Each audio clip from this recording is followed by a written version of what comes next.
specific to small business. So we're not talking about grand scheme cybersecurity. We're talking about what you need to be focused on in your own business today, what you should be doing. We're going to be rolling this into a best practices guidance doc for membership and distributing this, and then we're going to be driving on this campaign to get every single ASCCA member certified as cyber secure, so that we can really use that as part of our banner about what kind of quality of service provider we have in this network.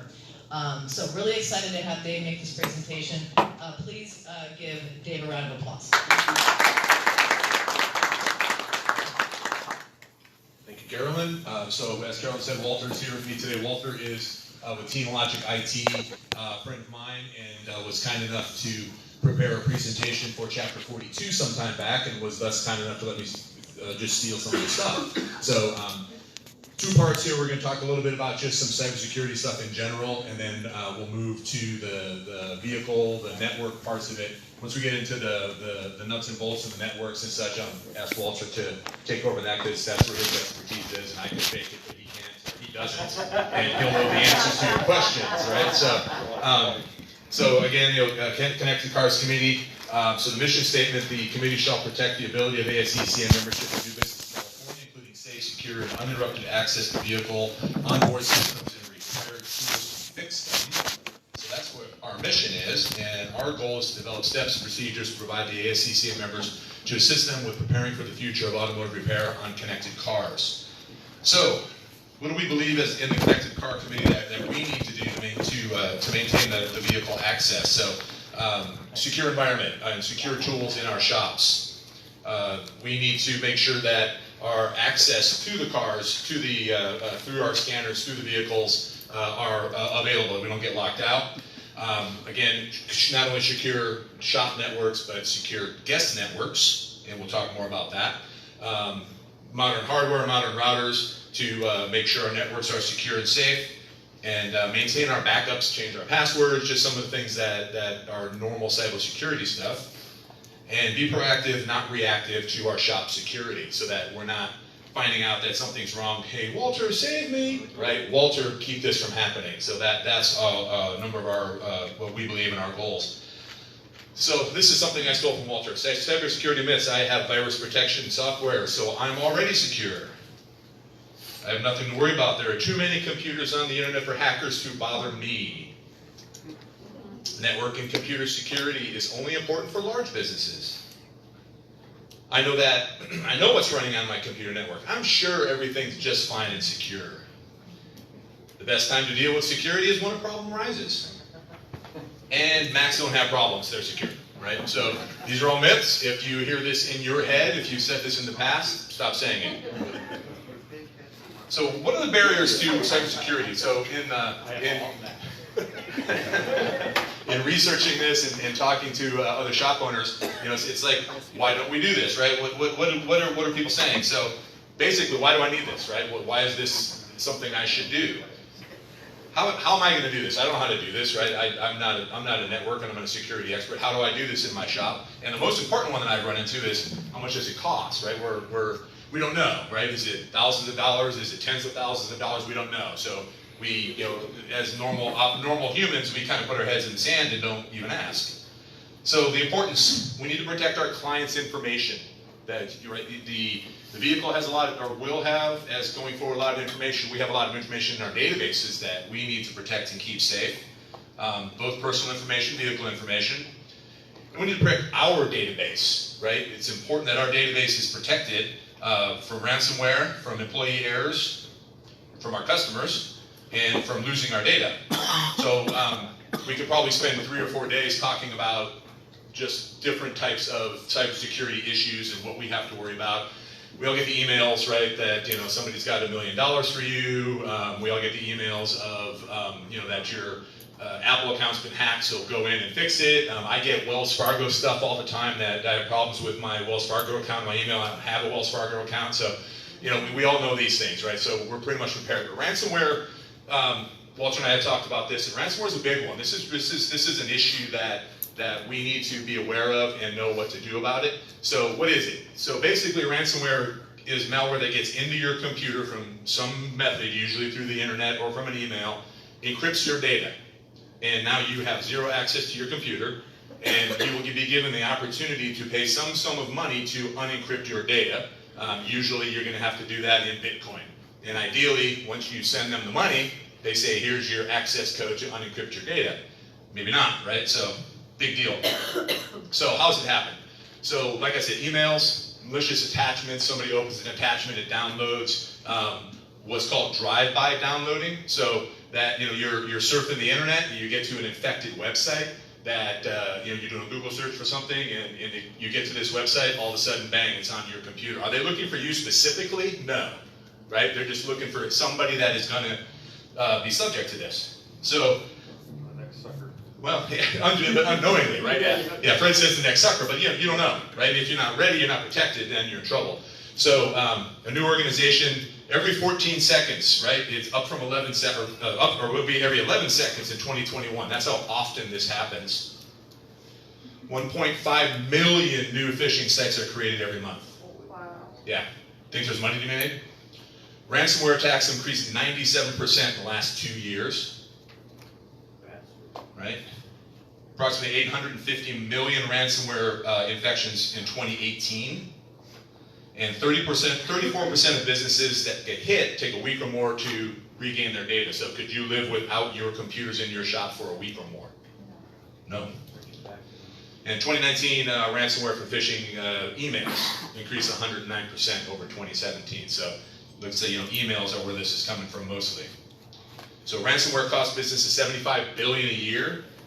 The average, $12,762 in the first quarter of this year compared to $6,700 in the final quarter of 2018, so almost doubled.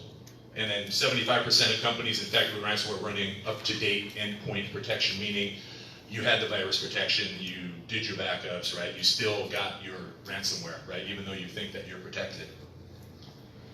So, Walter can talk more about, at some point, the what you can do to protect, right? But the big deal is backups, right? If I'm not mistaken.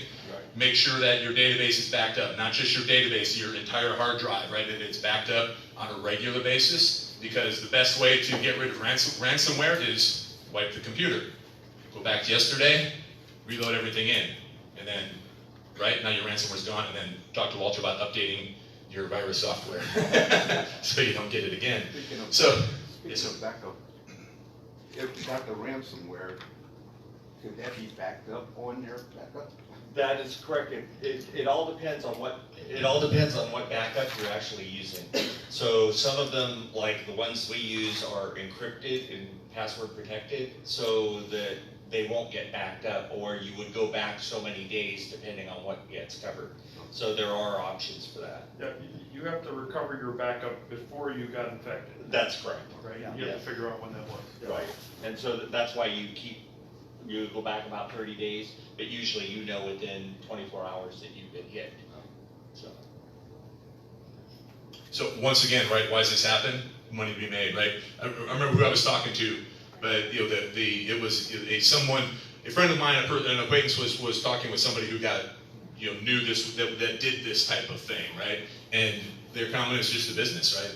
It's not a matter of not liking you or wanting to bring harm to you. It's a business. This is how they make their money.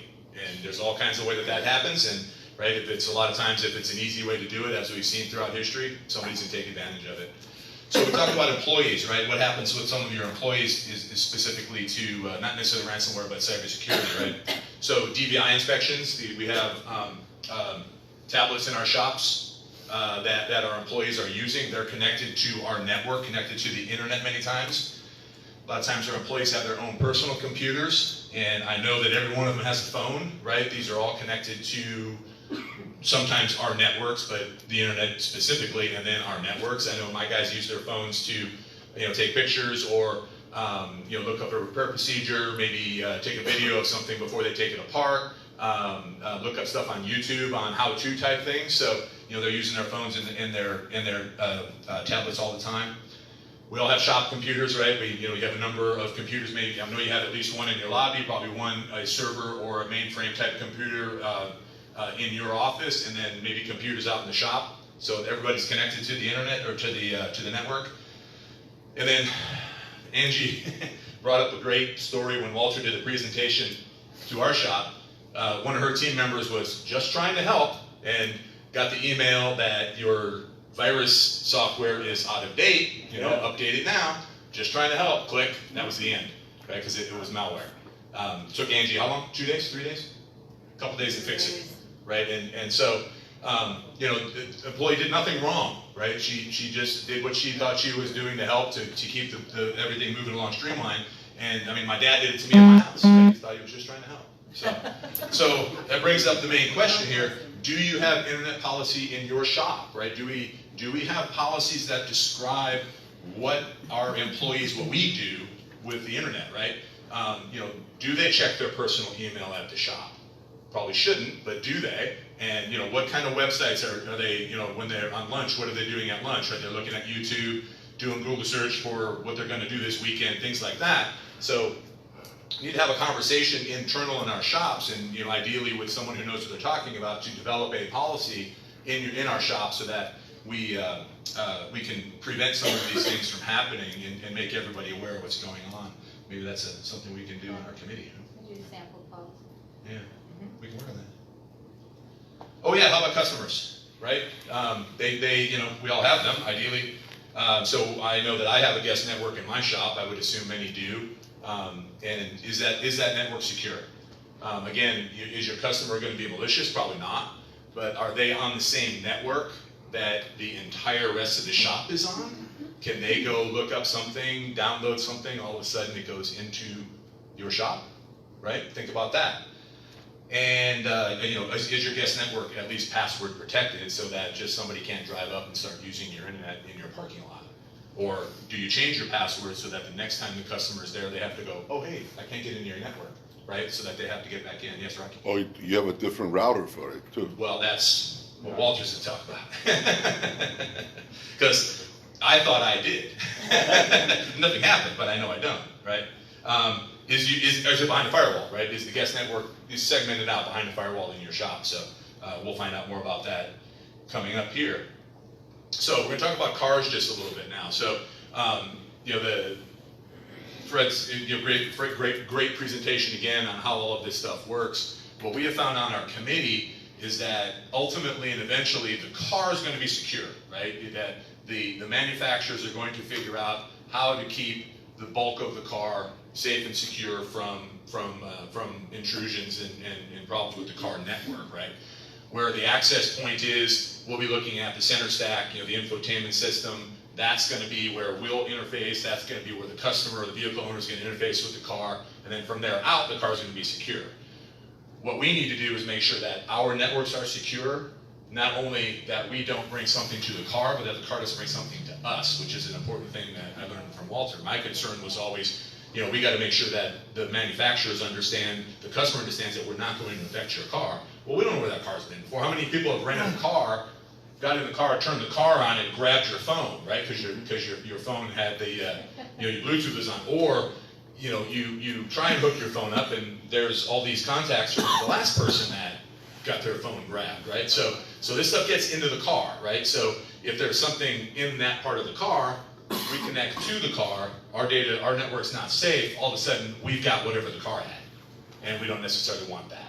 You don't want your network disrupted in that fashion.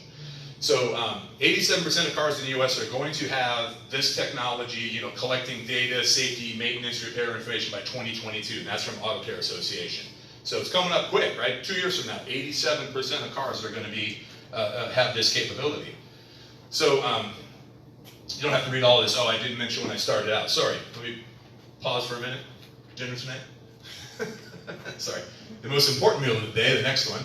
So Rio City Cafe over in across the street. So and who wants to go to dinner with a group tonight? Raise your hand. Keep your hand raised.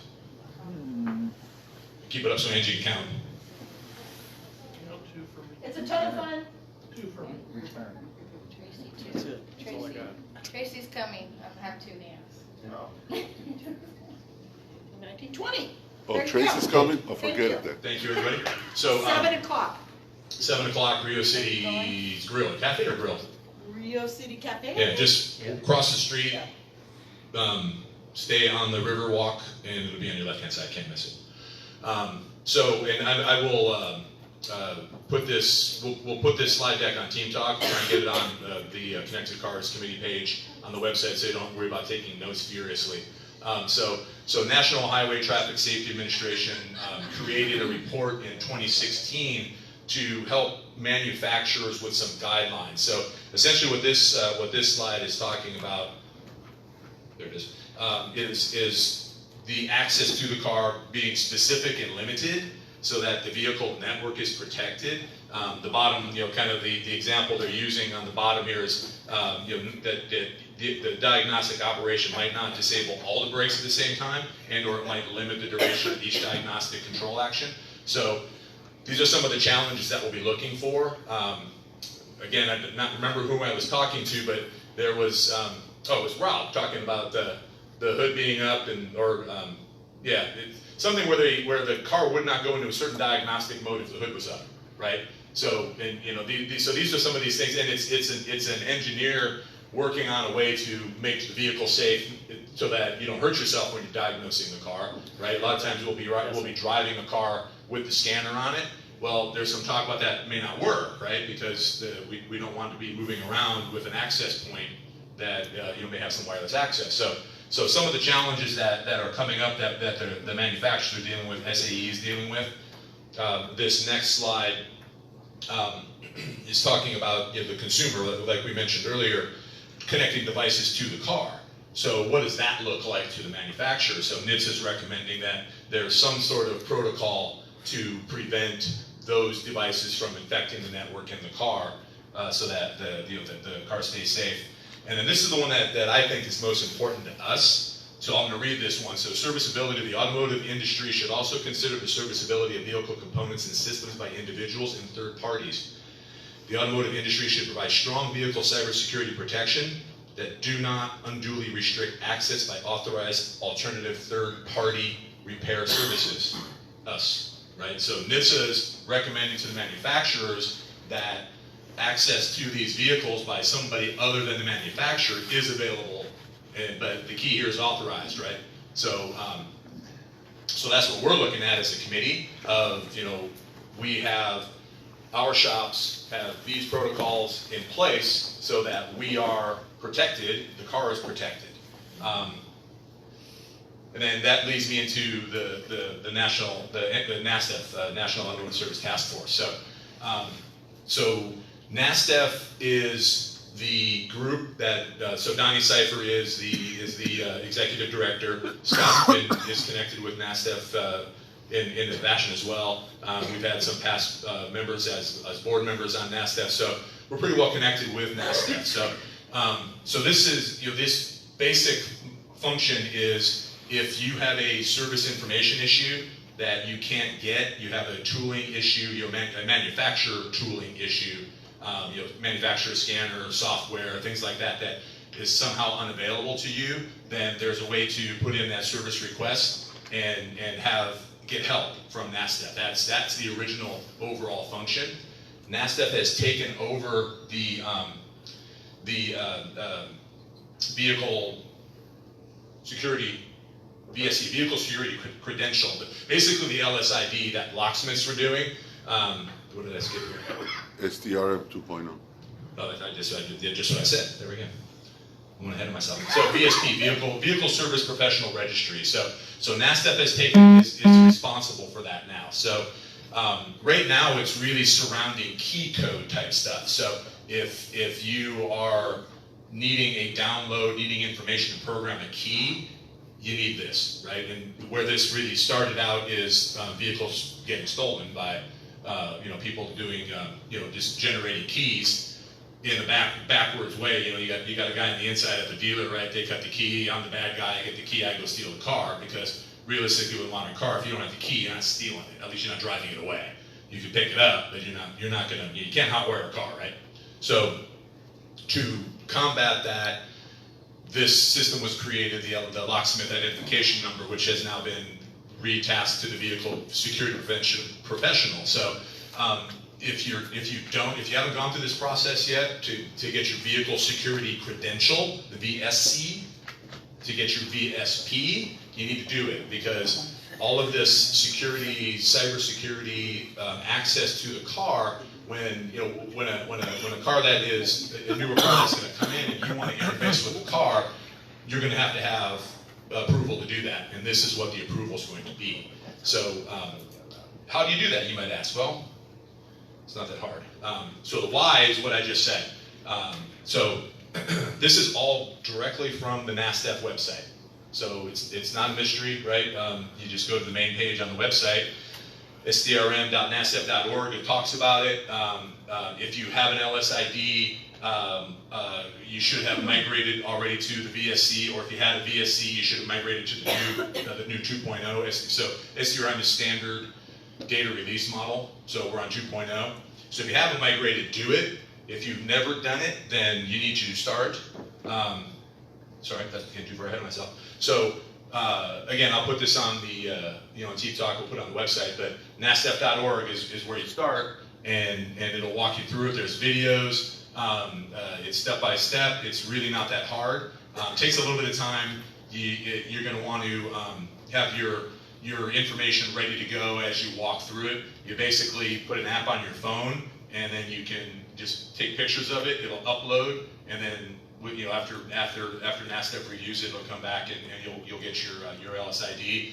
Then it talks about when you need a code or you need information to download a code, you need to fill out a D1 form, which is all explained on the website. It's pretty straightforward. So anybody doing that a lot now? So yeah, so a couple hands, right? So it's not a big deal, right? I mean, you can do it, and yeah. So the most important thing about your vehicle security credential, right, is it's your vehicle security credential, right? Don't share it. Don't let your buddy across town use it. Don't give it to your technician because he's coming in on Saturday to work on his mom's car, right? They're monitored. So if your VSC is registered to you here in Sacramento, and some guy in LA is logging in with your VSC, you're going to get a knock on the door, right? They're going to come looking for you, and the FBI will come looking for you, asking questions. This is that big of a deal to keep the vehicle secure. So, but this we're going to need it, right? And more and more and more. I ran into it from I can't remember what module it was, but it was a coded module for a Chrysler that I needed the VSC to get the module because it had to be flashed. So you can't order a valve body for a Mercedes transmission without it. Right, exactly, yeah, and that's the big deal, right? John. So how do you approach it when the shop has locksmith ID as opposed to your technician? So you only want one for the shop, right? I mean, I suppose a technician could get it. I don't know how, right. but Why would he need why? Yeah, I mean the shop needs it, so. So I mean somebody that's authorized is going to have to access it. You would want better control if you had it. Yeah. Yeah, no, I'm just saying it's, like, we have 6 technicians and, 4 advisors, and, so it's probably something that the advisors, would use. You'd have to make sure that you assign it to one person to use. Scott had his hand up. You probably have a better. He has to sign it. Go to the website. So you would basically get a sub account there. You would want a main account that somebody is responsible for in the shop, perhaps the owner, and then you've got a key individual or a couple of key individuals that would be doing this type of operation. They would need to have a sub account because they're the ones that are going to log in and fill out the D1 form and certify that that's them doing it. Everybody hear that? Okay. So. And you need to disable it if they're not working for you anymore. Right. Yeah. Because it'd be on your number. Correct. Yeah, so it's a big deal, but it is pretty straightforward, and it's not hard rules to follow. So just follow the rules, and you'll stay out of trouble, and you'll be able to work on the cars. Yeah, one more thing to add. So this is leading into potential future proofing. They do everything. Because you're going to need to be credentialed into the vehicle. Like Volkswagen, you've got to basically, they know that it's you that logged into that car and did this process. And you've got this these secure gateways and all that. The SDRM is probably going to be the method the OEMs are going to use or pivot on. So it would be wise to investigate this. Right, and that's kind of exactly where we're going with this, right? And I talked about the car being secure and the infotainment system, the access point will be where everything comes in. It's that secure gateway in between that we'll need to get past to be able to communicate with the onboard systems. You know, when the check engine light comes on, right, you're not just gonna plug your little $69 scanner in there and read the code, right? I mean, you're not gonna get into the car. You're gonna need a credential to do that in the car. It'll be a 2-pass deal. You know, the app on the phone, Authy app on the phone is where you'll get your, you know, you'll go into the website, say, hi, I'm me, I need a code. They're gonna go, are you really you? They're gonna send a code to the app on your phone, and you go, yeah, it's really me, because you're gonna put the code in, and then you'll be able to see it from there, right? So So Amazon's not gonna be able to. exactly. Well, not easily. I mean, they could, but they have to go through this process, right? More importantly, the consumer isn't going to be able to go, I have a PO 101, how much to replace my injector? Exactly. Because they won't know. Nicely done. No, thank Donnie. Yeah, it is a good thing. Yeah, it is a good thing because it's, you know, it's the keeping the car secure, keeping the network on your car secure, keeping the network in your shop secure is super important. Dave, don't buy any stock in oxygen sensors. No, bad choice. So, what should you do to secure your shop network? So this is where I think I'm turning over to Walter, and I am. So Walter's going to take it over from here. All right. Thank you. Yeah. All right, so just a little bit about me. I have been in the IT services industry for about 10 years. Before that, I was an electrical engineer, but I was on computers probably since the early 80s, late 70s. In any case, so I'm kind of familiar with everything that needs to go through for IT. Over the years, things have changed quite a bit. So in this case, some of the stuff may be things that you're using, some of those things are new, so let me know if you want me to stay on something particularly that you want to understand. Obviously, antivirus and anti-spyware, patch management. Everybody should know that you should be patching your computers. Is anybody still using Windows 7? Yes. Okay, so Windows 7 is going away in January. And one of the reasons why it's going away is because it is a security risk. And they've been telling everybody for the last 6 months that there's a way to get into it, patch your computers, because they have a way to block it, but it's a patch, it's not a long-term fix. Windows 10 is the fix. So starting in January, you're not going to be able to support your Windows 7 devices. They need to be either upgraded or they need to be replaced. One of it is on the Snap-on furnace, so it has Windows 7. I don't think I can upgrade to Windows 10. Snap-on have to do it, yeah. Pardon? Snap-on, yeah, exactly. Oh, okay. You probably have to do it with a lot of times it's particular apps that only work with certain versions, so you need to talk to them. There is a possibility that Microsoft will extend Windows 7 for a price. I heard the price could be fairly steep, I don't know, but I think in general, everybody needs to move on onto Windows 10. And Well, I we have a measuring system, and it doesn't work with Windows 10. I don't think they'll ever update it. So my recommendation for those is take them off the network. Right. And They can't get hurt. And that's true. That is one of the things you can do is you can actually make sure that this doesn't ever connect to the internet. Because if it's on your network, it's exposed and it's definitely a vulnerability. Firewall. Most, and I'll talk about this a little bit later on, but most businesses connect directly to their modem through Comcast, AT&T, or whatever. That's not an adequate firewall. It's not a real firewall. It doesn't really protect you from the internet. So you should have a real firewall.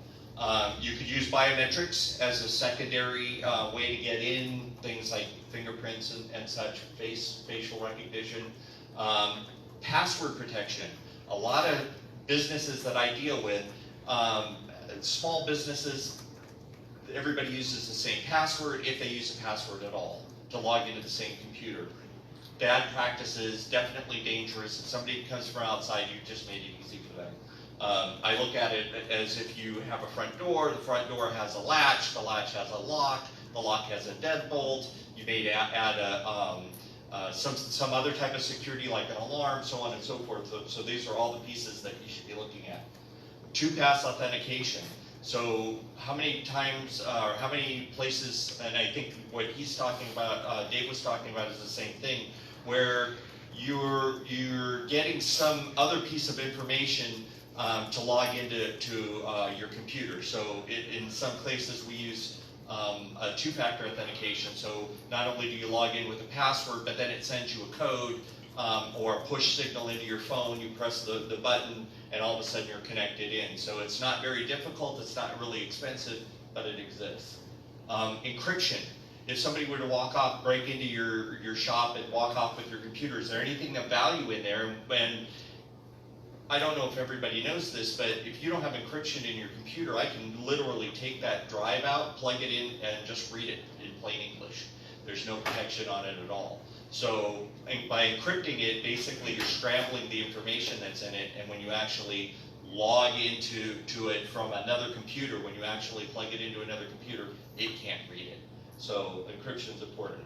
And then spam filtering, I just threw spam filtering in here, but basically a lot of the issues that we're having or we're seeing with people that are getting hit with ransomware is because their emails have not been cleared, and they would have been caught. One of the examples I have is a law office that gets information from the tax authorities all the time, and they got an email that said, hey, you need to click on this because we have an issue. They clicked on it and immediately had ransomware, right? It's something that they do every day, and without looking at it. That same email I received myself, but I saw it was caught in my spam filter, so it was on a daily sheet that says, here's all the stuff that I caught. And it was the exact same email. So again, that's important.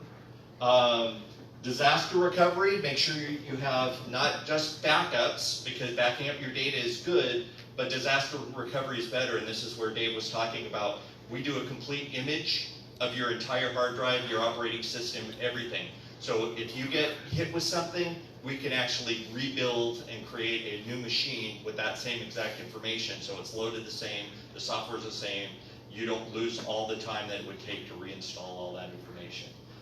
We back up we consider backup in multiple locations. You want to make sure that you have your original, you have a backup that's local, and a backup that's in the cloud. So if for some reason your shop was burned or somebody ripped off your equipment, you could still be able to get that information and start up again. And then finally, continuous education. So there's best practices that you should have. You should have policies in place, and you need to assess and review. Sometimes you just need to, sometimes you hear something, somebody says something, and it's like you need to correct people on it. A lot of people think that, I've got smart people working for me. They're the ones that make mistakes because they're busy, because they're trying to help. There's lots of reasons for these things to occur.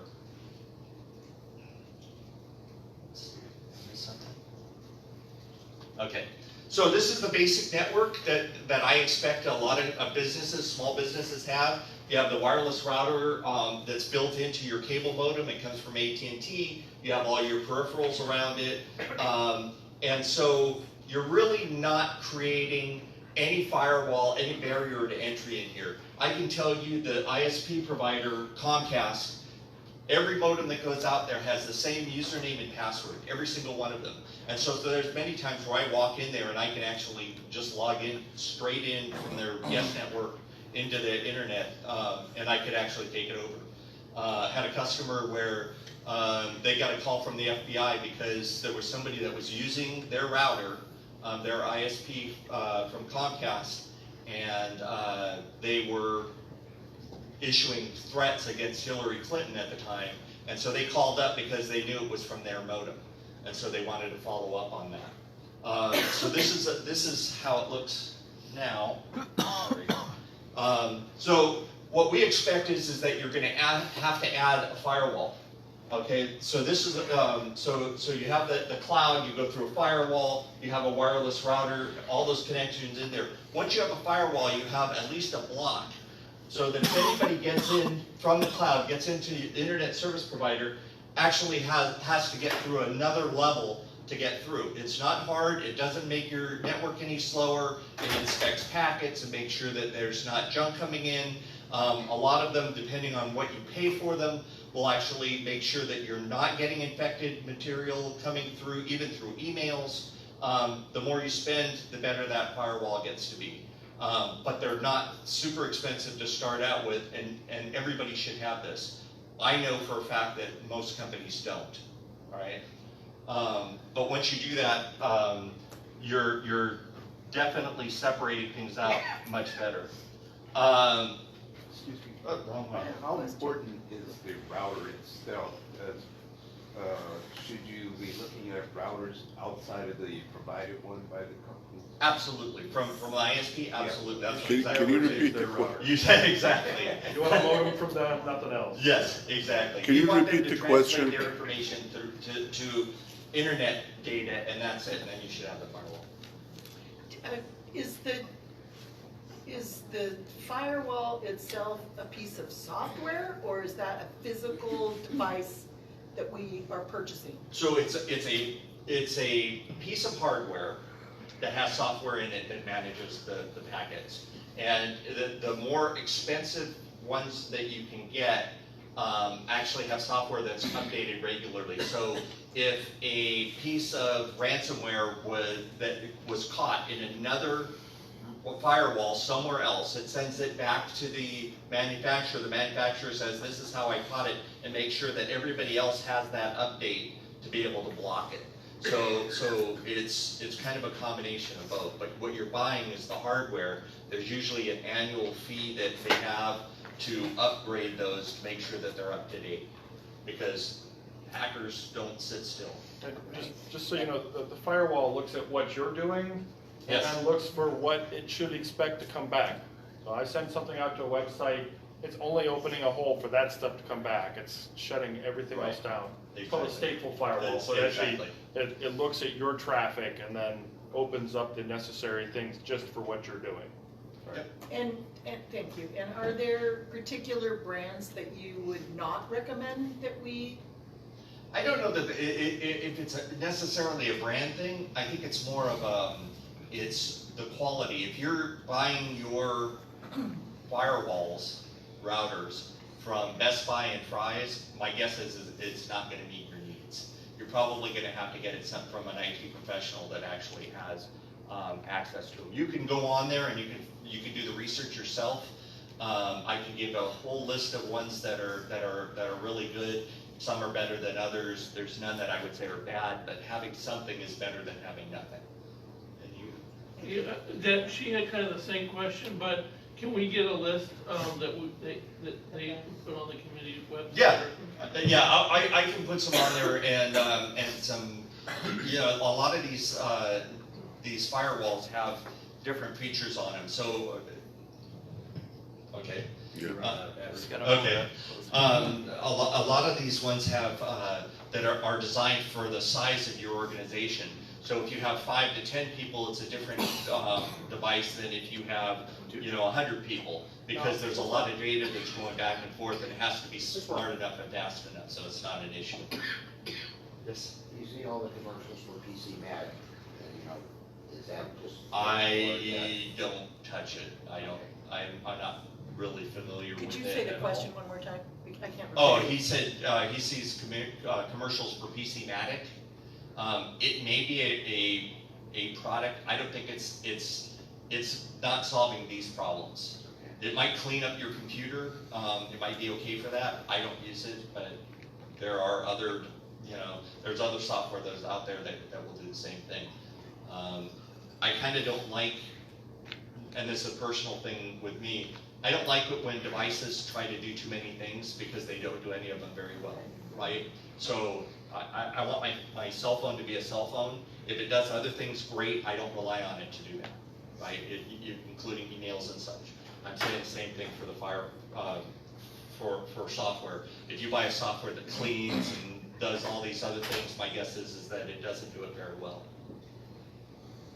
So this is my multiple networks with firewalls, right? So basically what we want to do is, and actually since I did the presentation last, we're able to create multiple LANs or local area networks with a single device. So basically, I can separate the information that's coming from the car that you're dealing with, going and doing diagnostics and going to the internet, and I can make that a separate LAN from everything you're doing within your office, all your desktops and all your equipment that you use, your phones.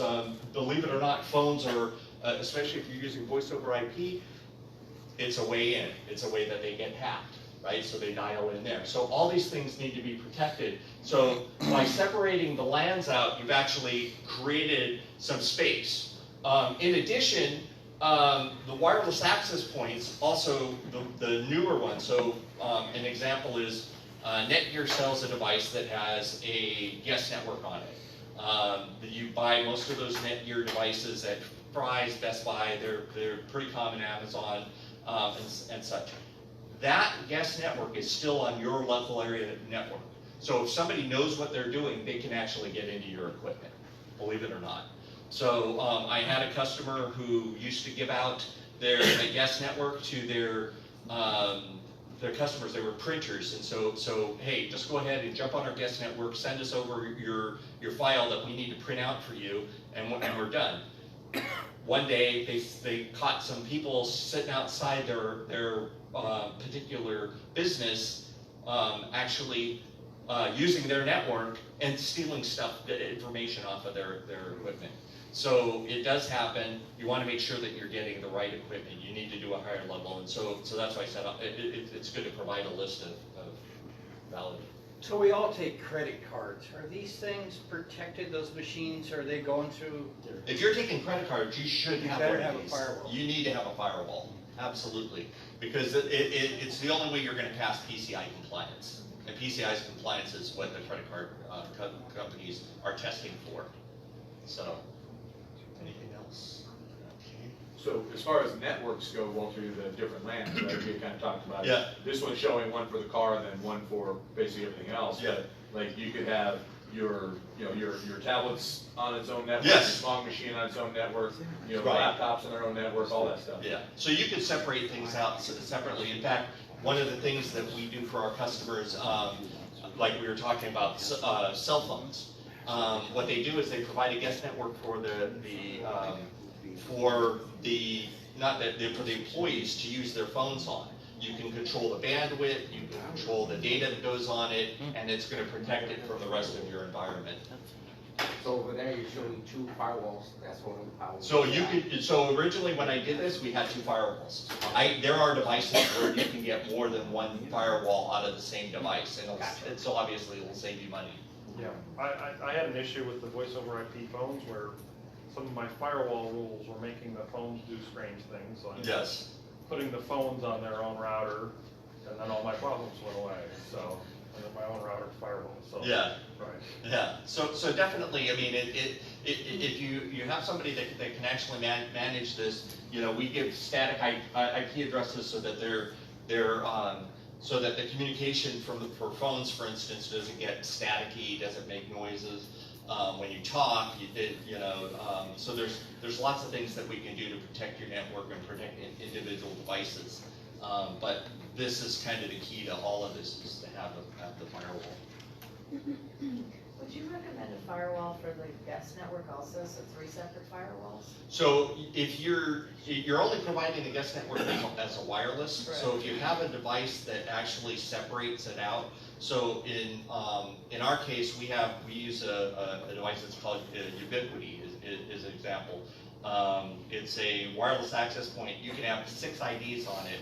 The guest network actually connects directly to the internet. It never goes onto your LAN, it's always separate. So you don't really need to have a separation for a firewall for that, because it's just going to go on the network. And it's not going to expose your business to any vulnerabilities at all. It's because it's just going in and out. So go ahead.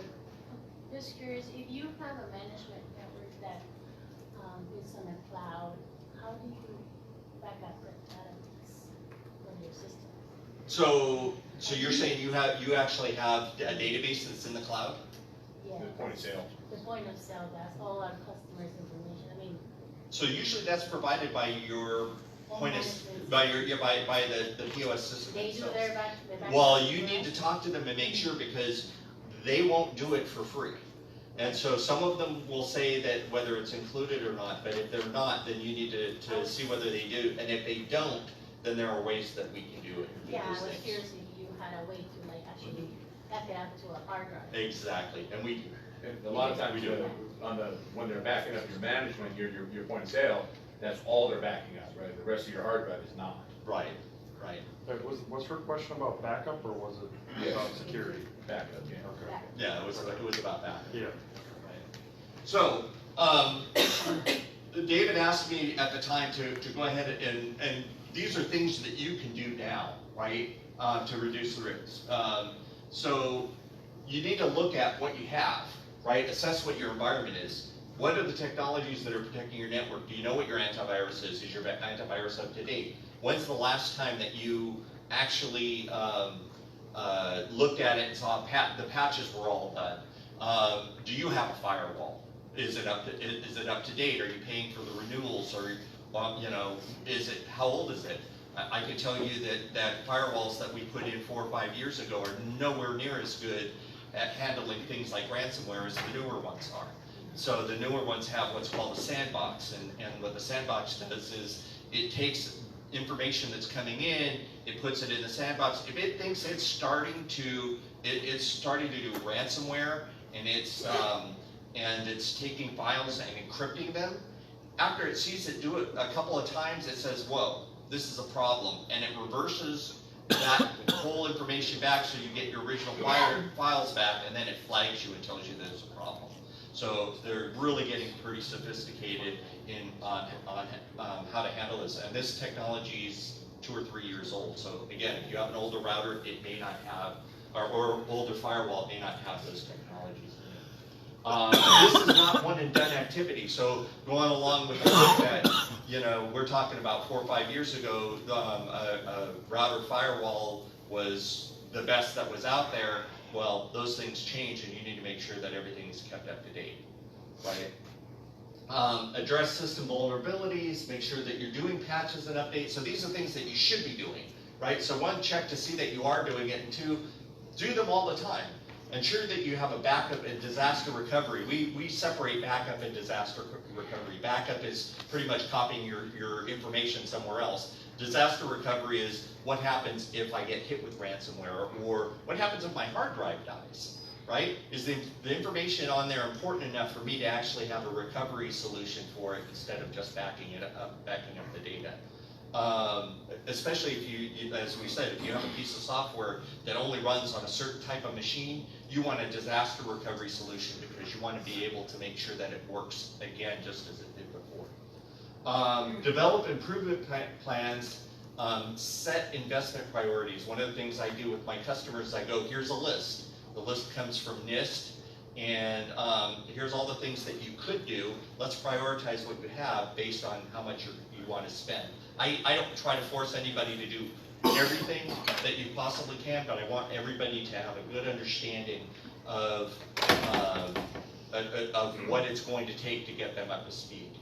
And then make sure that you schedule it and you budget it in. Usually it's coming up on the new year. This is one of the times where you should be looking at it now, so in the new year you know what your spend is going to be on security. Focus on the people problem. That's the wild card in all of this. I can tell you 90-some-odd% of the ransomware that we've seen hit is somebody clicking on something in an email. Websites are bad, emails are worse. And there are now products out there that one of them is called bullphishing. They'll actually send emails to your employees and see whether or not they click on things. And if they do, then they give you the information so you can educate your people. There's also dark web ID, where they actually look to see whether your data has already been compromised. How many times do you go to a website using your email and a password to get into that website for parts, for anything? Well, if you use that password somewhere else, then you could potentially be vulnerable if that somewhere else gets hacked, or if that place gets hacked. And what they do, the first thing they do is they test it on a number of places. So what the dark web does is see if somebody's selling your particular email. And what it does is it gives me the information. It also gives me the password. So it tells me that this is on sale on the dark web. And believe me, dark web is just like eBay for criminals. I know any other way to put it. But literally, they go out there and we will give you 10,000 emails and the passwords that are associated with them, and we'll give it to you for $100. And that's why you see, I don't know if anybody else has got this in here, but you see emails where it says, hey, we have your password, and we're going to tell all your contacts that what you've been doing on the internet. So that's where this comes from. They get those emails, they know they're valid emails, and they go ahead and they're trying to exploit it. Implement awareness programs? So when you get that, and it says that, so then do you go through and change all your passwords on every place? If that password, well, first look at it. And if they do show you your password, if you use it more than one place, I'm going to say yes. If you're not using that password or they don't tell you a password, it's probably they know your email is valid, but they don't have a valid password. It's a But scam. the critical thing in all of this is that if you use a password for multiple things and it's the same password, and I've had people call me up and say I've used the same password for 15 years, yes, you need to change your passwords and make them different. Go ahead. I got a question. I'm the Treasurer for our association, so I'm always being emailed on just to wire him money, just to wire him money. And where's John Epstein and Rocky? I'm always just to wire him money. John Epstein. What is that? So, what's that about? I'm just to wire him money all the time. Sorry. It's not really from You you? need to do a favor. So again, from the fact that it's the association, my guess is that they have the list. They could be from anywhere. It could be that they They're all got it from ex-presidents, email, right? Or presidents or ex. Exactly. And they're usually looking for people that have that. I get it from you. So with that said, we use the spam filtering to block that. Our spam filter has impersonation identity checks. So you can make sure that it's actually an email that's coming from Dave Goose's email as opposed to some email from somewhere else. So basically, if you get an email and it's got one person and a bunch of other, all they do is they take all those email addresses and they send them to and from saying it came from the other person. Yes. But it didn't. Right. So I get people all the time, they're like, oh, I've been hacked. I'm like, you haven't been hacked. You've been spoofed. You're being spoofed. You haven't been hacked. So they didn't they didn't actually send But some it from people your don't email. pay attention to that, and especially employees, right? Employees don't know that, again, they're trying to help. I had an accountant running over to have a check signed because the owner said, hey, I needed a check sent to someplace in Georgia. And luckily, when they went, the person said, hey, that wasn't me, and if you looked at it, the email wasn't even right. But the name was right, and that's what they can get that off of LinkedIn, they can get that off of the internet almost anywhere. And that's the thing is that when we bring in a new employee to our company, that's one of the things we train them on. Okay, don't assume that email address is someone that you know if the message doesn't make sense. It's not something that person would ask you or whatever. Click on that fake email, click on Dave Kusa or whoever it is, and open it to see, is that really Dave Kusa's email address? Because probably it's not from him if it's not his email address. My email is not a random generated capital, small letters and numbers with an exclamation point in the middle. I guarantee you, I could never remember that. Yeah, mine either. So that's spoofing, and that's literally one of the easier things to do. I can tell you that I sent my wife an email back in the late 90s as Bill Clinton. And it was just easy enough to do that I can just change the name, send it out, right? What I'm saying is that they get more sophisticated. I had a customer who actually did get hacked. What they did is they went into their emails and they forwarded their emails indirectly, or a copy of their emails, to another email address. And then they were sending back through the same subscription.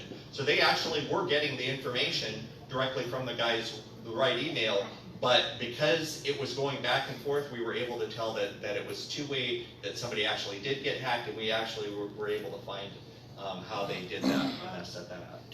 What is the best way to save passwords? Because I have to write my passwords down. They tell you, don't do that. I use RoboForm, which is a password manager. It runs on your computer, your phone, and I store them all there. It'll generate like secure passwords for you, and you can use that for every site, and then it'll fill it in for you when you go back.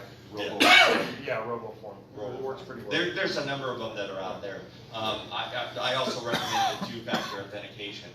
So you get the password, but you also have something that gets texted to your cell phone. Yeah, like Duo. Do like Duo, yeah. Exactly. Duo is what my company uses, but Microsoft will do that. Microsoft has an app for all the Microsoft stuff now. Google has there's a number of apps. Yeah, they all have two-factor. So what's the name of that? Those work on your phone too? Yeah.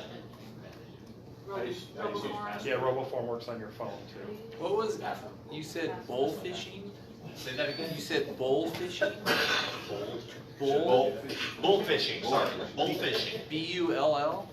B-U-L-L-P-H-I-S-H-I-N-G, bull fishing. There's another couple of them, and I can give Dave the information on them that are out there that will go out there. In fact, there's one of them, and I can't remember the name off the top of my head, where you can actually take a test, and they can determine whether or not you're vulnerable for it, whether you should do some more education. Walter, how close are we? Are we getting towards the end? Oh yeah, this is, I want to say this is. One more slide. Yeah, just one more slide. Just a question, so many times Windows 10 I have, it gets an update, and nothing works right afterwards. Yeah, Windows 10 Home or Pro? No, it's at my business. Yeah, but is it the home version or the Pro version? Oh, it's a Pro version, because I Okay. have 4 or 5 computers. But what I was getting at is, how do they get in to update the program if you've got a firewall? How do they do? Because as he was pointing out, you're communicating back and forth, and your computer actually goes out there and says, I'm a Windows 10 machine, what information do I need?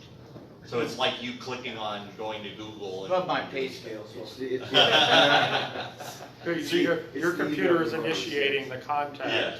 That's why it goes through the firewall. So it's Yeah. It makes a little hole in the Yeah, firewall. yeah, but you can control that if you want to. With the Pro version, you can actually set it to go out for 30 days or some period later. So it's doing it once or twice a year instead of doing it. Yeah, you could set it so that it downloads it, but you pick when to install. When to install it. For business, on the business side, I definitely recommend that, so you don't have the employees come in one morning, oh, nothing works today because the update's installed over the weekend. Right.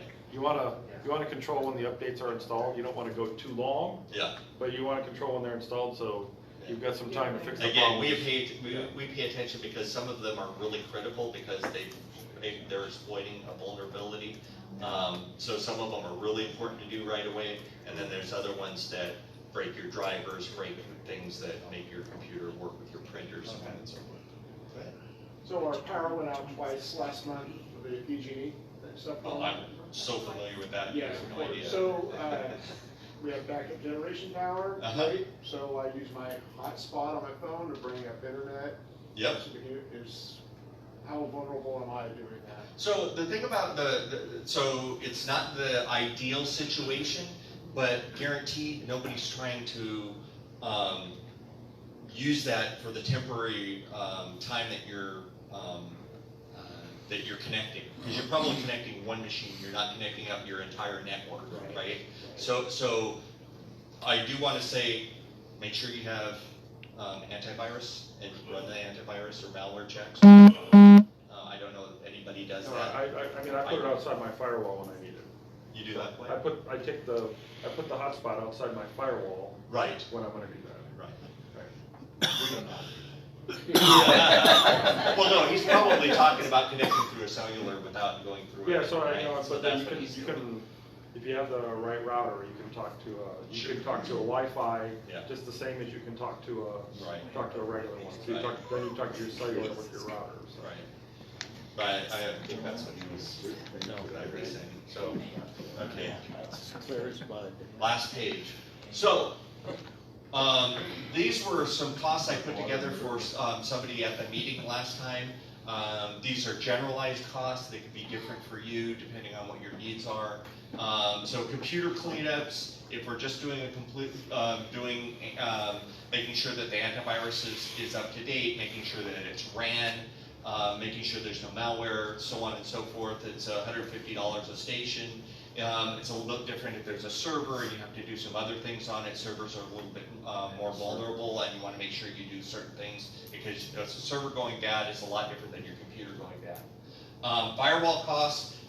This is a very low-end device, but it has 2 LANs. It doesn't have any software features on it, so it does create the firewall, but it doesn't have any updates if you need to keep up to date on ransomware, so on and so forth. There's other devices that'll do that.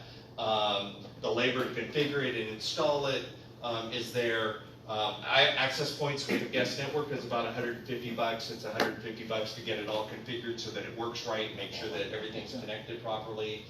We do computer setups. We do additional costs for installing software, making sure it's okay. There's additional costs for backup.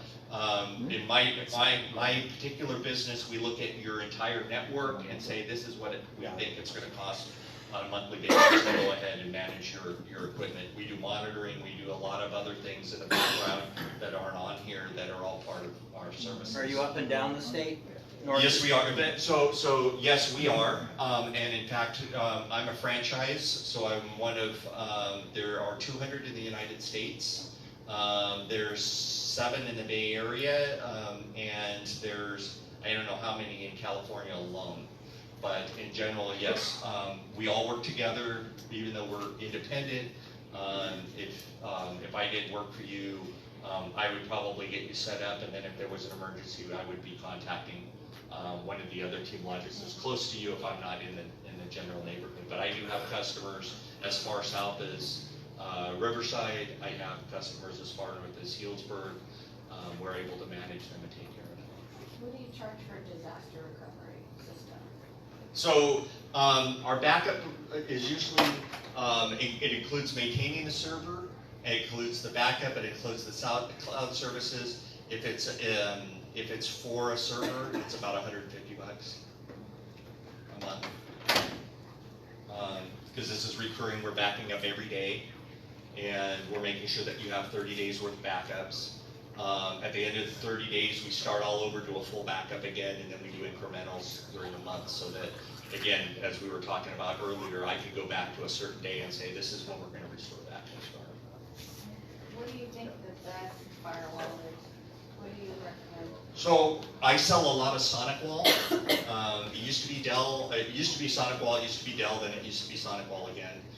It has an annual fee that's associated with it, and that annual, it could be anywhere from $500 or $600 a year to quite a bit more, depending on what you need and how many people you have on it. Really good product, easy to install. Doesn't So SonicWall's one, but there's lots of them. I would probably give Dave a list of the ones that we use more often than not. But again, you should have somebody professional set them up, because I don't know how many times they walk in there and they're not set up right. And they're not set up right, and every year you have more problems than you can imagine. Thanks.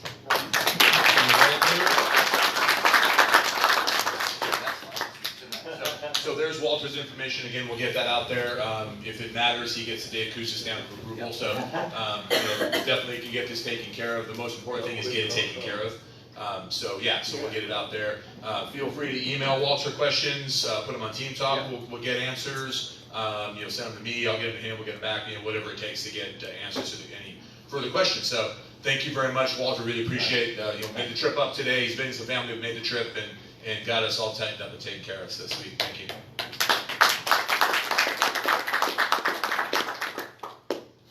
I assume everyone wants to take another break. Let's take 5, come back.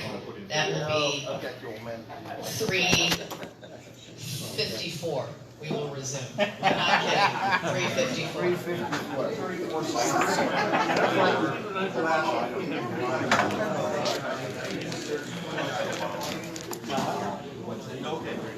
And we will be back in a few minutes.